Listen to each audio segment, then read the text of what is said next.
Hi friends, welcome back to my YouTube channel. So today I am going to discuss about a very important topic in ServiceNow, that is UI action. Action is the only area in the ServiceNow where client-side programming and server-side programming can be done at the same time. So I'm going to take one use case, that is I'm going to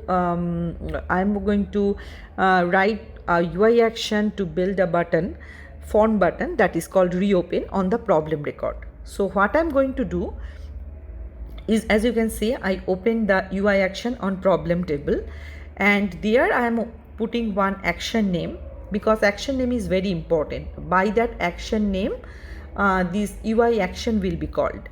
And here also, if you wanted to put a condition, which condition this UI action will be triggered, you can put that condition here. So here you can see my condition is current.state 107. 107 means closed state. So whenever a problem record is in closed state, that time this reopen button will be appeared on the form. We can click it, and on click, that would be on click button. So that's why the first part of this code you can see, that would be the client side code. That's why we are using all client side syntax, g underscore form, and then get value, all this. So first I am going to check the value of the work notes. If work notes empty, then I am making this work notes mandatory upon reopening. And then I am also going to put one error message that work notes are mandatory when reopening a problem. And then I am going to execute one server side code. So in the server side code, what it's going to do, it's basically going to make this problem record active, and also the state will be converted from the close to new, and the message will also be displayed, that is the info message, that is the problem record has been reopened. So three things I am doing through my server side coding. So that's why you can see all these current.active, current.state, all this server side syntax being used to get it accomplished. So I'm almost done with my UI action. Before making this video, actually I prepared the code so that it will not take much time, and I can just copy and paste, and then I can explain you guys what this code, how this code is working.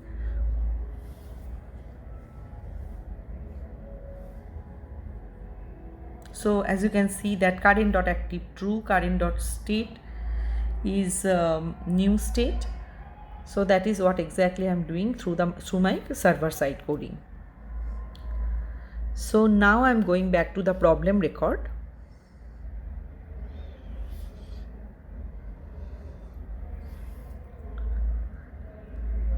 So on my problem record, as you can see,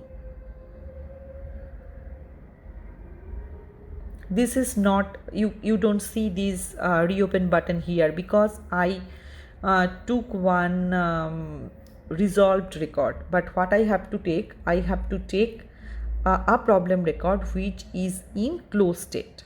So let me search for that. Okay, this is one record found which is in closed state. So reopen button is appeared on the form. So if I click on that, and if I go to the work notes tab, see this work notes is not becoming mandatory. But if my code being called, then the expected result of that code to make the field mandatory. So it's not happening. Let me go back to my UI action and check it one more time.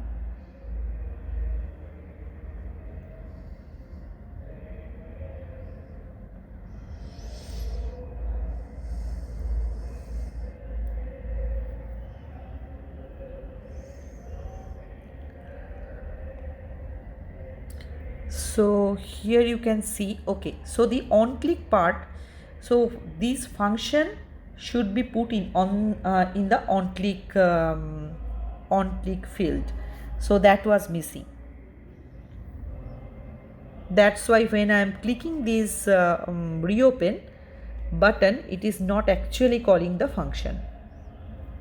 So now you can see asterisk sign is just beside this work note. So now it is becoming mandatory.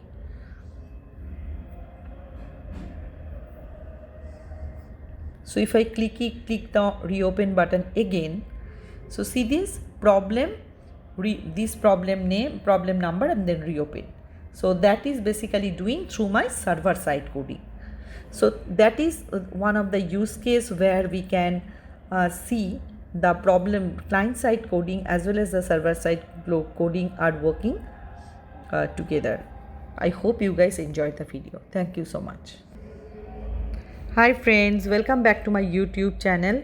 Today I am going to discuss about a very important topic of ServiceNow scripting, that is UI